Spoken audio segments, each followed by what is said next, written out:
जो कुछ भी विराज के सामने घटा, उससे विराज को सारा खेल समझ आ गया था। और जानवी की बात सुनकर विराज के सारे समीकरण भी खुलने लगे थे। विराज को इसमें एक गहरी साजिश की बू आने लगी थी। जानवी की बात सुनकर तुरंत ही विराज ने अपना मुंह खोलते हुए कहा, तुम लोगों को क्या लगता है कि रिजल्ट्स हमारे फेवर में आएंगे? ये बोलते हुए विराज के चेहरे पर एक हल्की मुस्कान आ गई थी। एक गहरी सांस लेते हुए विराज ने फिर से बोलना शुरू किया, ये किसी की सोची समझी साजिश है, और वो जो कोई भी है वो अपने पहले पड़ाव में कामयाब हो गया है। हम भी बहुत अच्छे से जानते हैं कि इस मामले में अब हम कुछ भी नहीं कर सकते हैं। हमारे हाथ में अब बिजॉन पेप्सी कोला कंपनी नहीं है। मैं दावे के साथ कह सकता हूँ कि रिजल्ट्स हमारे फेवर में नहीं आएंगे, और हमें उस मामले से निकलने के लिए एक भारी कीमत चुकानी होगी। तो अब हमें उस बारे में ना सोचकर ये सोचना चाहिए कि अब दूसरी कंपनीज को कैसे बचाया जाए। हमें किसी भी हाल में हमारी दूसरी कंपनीज को अनसीन आर्मी की नजरों से बचाना होगा, क्योंकि अगर एक एक करके हमारे सारे बिजनेस बर्बाद होते गए तो हमें 25 तारीख का भी इंतजार नहीं करना पड़ेगा। फिर तो वो तारीख, वो मिशन हमारे किसी काम का नहीं रहेगा। विराज के चेहरे पर असीम शांति नजर आ रही थी। उसे किसी भी बात की कोई जल्दबाजी नहीं थी। लेकिन दूसरी तरफ जानवी बहुत ही ज्यादा पैनिक दिखाई दे रही थी। लेकिन विराज, हम ऐसे कैसे हमारी पेप्सी कोला कंपनी को जाने दे सकते हैं? वो हमारी मेहनत है और हम गलत नहीं है। हमने कुछ भी गलत नहीं किया है। हमारे ऊपर लगने वाले सारे आरोप झूठे होंगे, क्योंकि हमने कभी भी पेस्टिसाइड्स और इंसेक्टिसाइड्स का इस्तेमाल नहीं किया है। हमें फंसाया जा रहा है। तो क्या हम इस मामले में कुछ भी नहीं कर सकते हैं? विराज, हमें लड़ना होगा। हम हमारी मेहनत को ऐसे ही जाया नहीं होने दे सकते हैं। आई थिंक कि हमें एक अच्छा लॉयर हायर करना चाहिए। ये बोलते हुए जानवी के चेहरे पर बेचैनी और लाचारी साफ दिखाई दे रही थी। जानवी, हम क्या कर सकते हैं? क्या हम FSSI और SAI से लड़ाई कर सकते हैं? नहीं ना। ये सब एक गहरा षड्यंत्र है और हम इसके शिकार हो गए हैं। अब इस मैटर पर लड़कर और बहस करके कुछ भी नहीं होगा। अगर FSSI और SAI ने सैंपल्स कलेक्ट किए हैं तो मतलब कुछ तो बात है। इतने सालों में कभी भी कुछ नहीं हुआ, और अब अचानक से उनका आना, यानी एक बहुत बड़ा उलटफेर जो हमारे खिलाफ जाएगा। लॉयर क्या कर लेगा जब रिपोर्ट्स ही हमारे खिलाफ आएगी?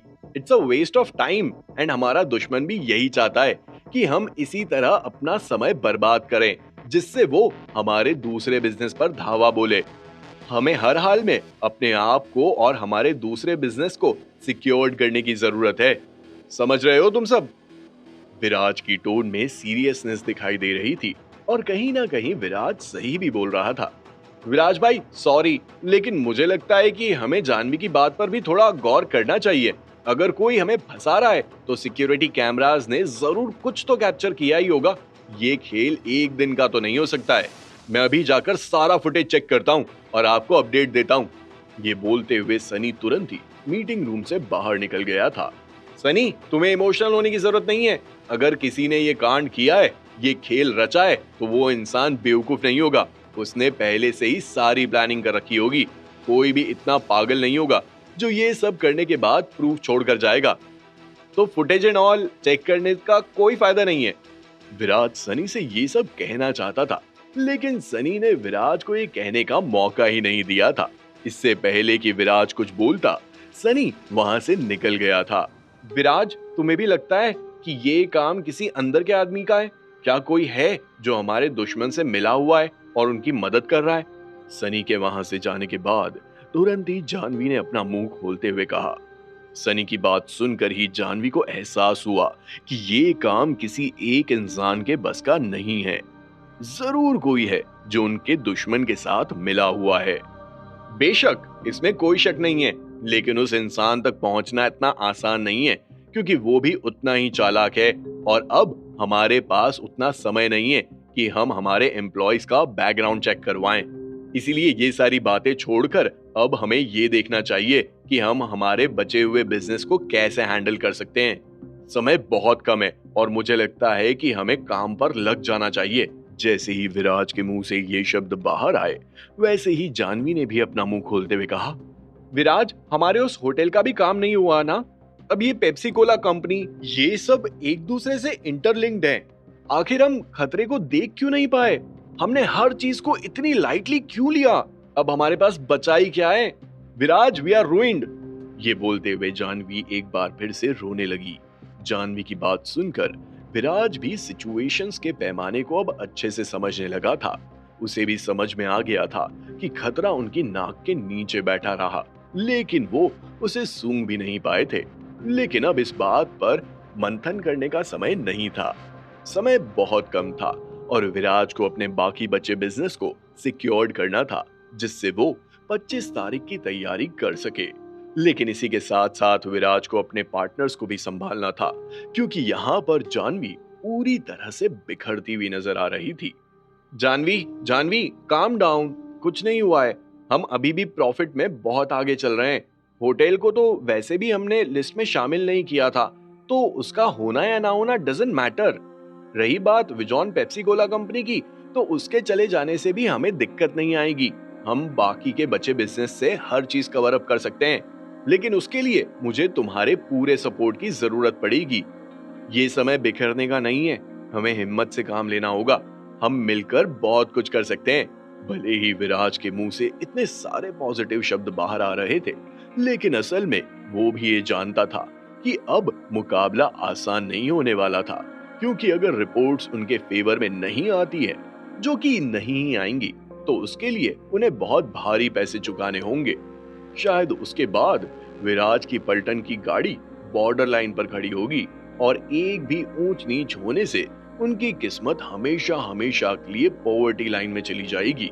यही वजह है कि विराज जानवी को स्ट्रांग रहने के लिए कह रहा था, जिससे वो मिलकर इस सिचुएशन का कोई सोल्यूशन निकाल सके। विराज की बात सुनने के बाद भले ही जानवी के मुंह से कोई शब्द नहीं निकला था, लेकिन अपना सर हिलाते हुए जानवी ने विराज को ये बता दिया था कि वो उसके साथ खड़ी है। प्रखर भी पूरी तरह से विराज के साथ था और सनी सबूत ढूंढने के लिए पहले से ही काम पर लग चुका था। ऐसा लग रहा था जैसे असली मिशन की शुरुआत तो अभी हुई थी, लेकिन विराज के सामने एक बहुत बड़ी प्रॉब्लम खड़ी थी। अब एमजीएफ मेट्रोपॉलिटन और मुंबई स्पोर्ट्स एकेडमी के ऊपर ही विराज और जानवी की किस्मत टिकी हुई थी। द हिल्टन कॉफी हाउस के 4 आउटलेट से ज्यादा उम्मीद नहीं की जा सकती थी। हालांकि the Hilton coffee house profit दे रहा था, लेकिन उनकी लागत को अभी पूरी होने में 1 साल का समय लगने वाला था और अब विराज को भी वो आउटलेट्स अंदर ही अंदर खटकने लगे थे, क्योंकि उन 4 आउटलेट्स पर विराज की कंपनी 300 करोड़ रुपए का खर्चा कर चुकी थी। भले ही जानवी ने द हिल्टन कॉफी हाउस के बारे में बोलना अब बंद कर दिया था, लेकिन आज पहली बार विराज को ये एहसास हो रहा था कि उसे 8 महीने पहले जानवी की बात सुन लेनी चाहिए थी। खैर, देर आए दुरुस्त आए। विराज को अब इन सबसे आगे बढ़ने की जरूरत थी। अपने दिमाग के घोड़े दौड़ाते हुए विराज ने अपनी कंपनी द थ्री मस्कीटियर्स के बिजनेस हेड को तुरंत ही ऑफिस आने का आदेश दे डाला था। साथ ही साथ एमजीएफ मेट्रोपॉलिटन और मुंबई स्पोर्ट्स एकेडमी के बिजनेस हेड को भी जल्दी से जल्दी ऑफिस आने का हुक्म दे दिया था। जैसे ही वो सभी राणेजा बिल्डिंग पहुंचे, वैसे ही एक हाई लेवल मीटिंग शुरू हो गई थी। विराज की कंपनी के और सारे बिजनेस के रिकॉर्ड्स को अच्छे से खंगाला जा रहा था। प्रॉफिट की हर बारीकी पर नजर रखी जा रही थी।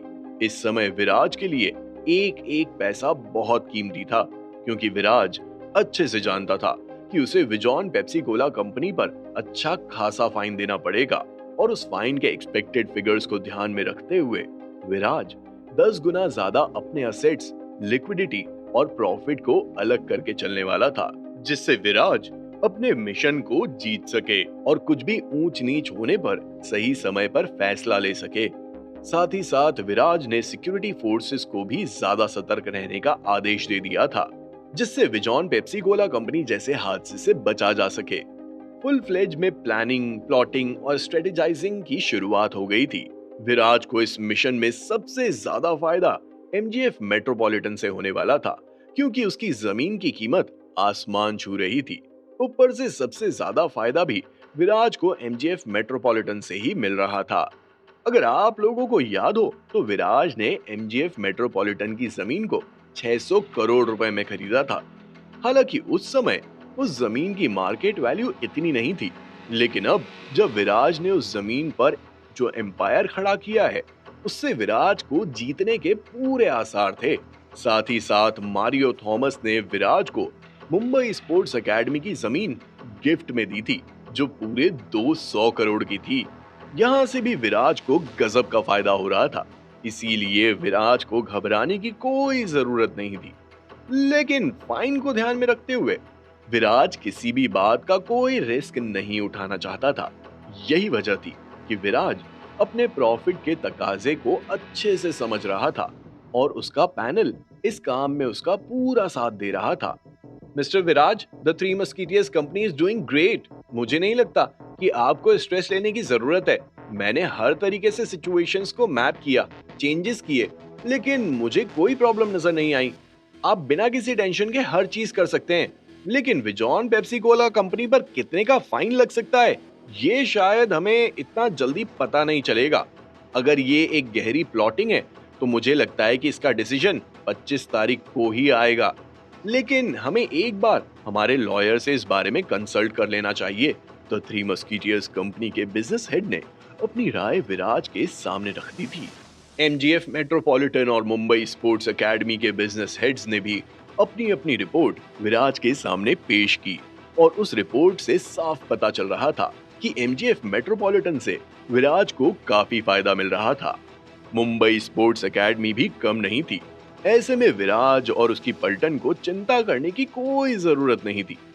हाँ, अगर विजॉन पेप्सी कोला कंपनी भी इस लिस्ट में होती, तो विराज जिंदल परिवार के सामने 20 गुना ज्यादा बिजनेस दिखा पाता, क्योंकि वो Pepsi Cola company cherry on the topping का काम कर रही थी। लेकिन कोई बात नहीं, भले ही विराज का दुश्मन अपने पहले पड़ाव में कामयाब हो गया था, लेकिन उसके बाद भी विराज के बिजनेस पर उतना असर नहीं दिख रहा था, और विराज और उसकी पलटन सुकून से सांस ले सकती थी। बिजनेस हेड्स के साथ हाई लेवल मीटिंग करने के बाद जानवी भी अच्छा महसूस कर रही थी। अब उसे भी लगने लगा था कि भले ही उनके रास्ते में एक प्रॉब्लम आई, लेकिन उन्होंने मिलकर उस प्रॉब्लम को सॉल्व कर लिया। इसी के साथ जानवी ने तय किया कि अब वो और उसकी पलटन एक हफ्ते तक इस डेकोरम को ऐसे ही मेंटेन करके चलेंगे और ज्यादा सावधानी से काम करेंगे, जिससे बार बार सिचुएशंस को फ्लक्चुएट होने का मौका नहीं मिले। अभी हाई लेवल मीटिंग खत्म ही हुई थी कि तभी विराज का फोन बजने लगा। जैसे ही विराज ने देखा कि कॉल सनी की तरफ से आ रहा है, तो तुरंत ही विराज ने कॉल उठा लिया था। हालांकि जैसा सोचा था वही सुनने को मिला। फुटेज में कुछ भी सामने नहीं आया था। जब विजॉन पेप्सी कोला कंपनी में उस लड़के ने वारदात को अंजाम दिया था, तब फुटेज टेम्पर्ड आ रही थी। ये सुनकर विराज को बिल्कुल भी अजीब नहीं लगा था, लेकिन सनी का कॉल रखने के बाद द गेम हैज बिगन कहते हुए विराज ने लड़ाई का बिगुल बजा दिया था। क्या नताशा जिंदल की पहली चाल से विराज को कोई फर्क नहीं पड़ने वाला था, या फिर इस खेल के असली मायनों से विराज की सोच अभी भी कोसों दूर थी? क्या नताशा जिंदल एक और हमला करने वाली थी? क्या विराज के लिए मुसीबतें और भी ज्यादा बढ़ने वाली थी? क्या विराज इन मुसीबतों का सामना कर पाएगा? 25 तारीख को क्या होने वाला था? इस कहानी में क्या ट्विस्ट देखने को मिलेगा? जानने के लिए सुनिए कैश ऑन माई माइंड, सिर्फ और सिर्फ पॉकेट एफएम पर।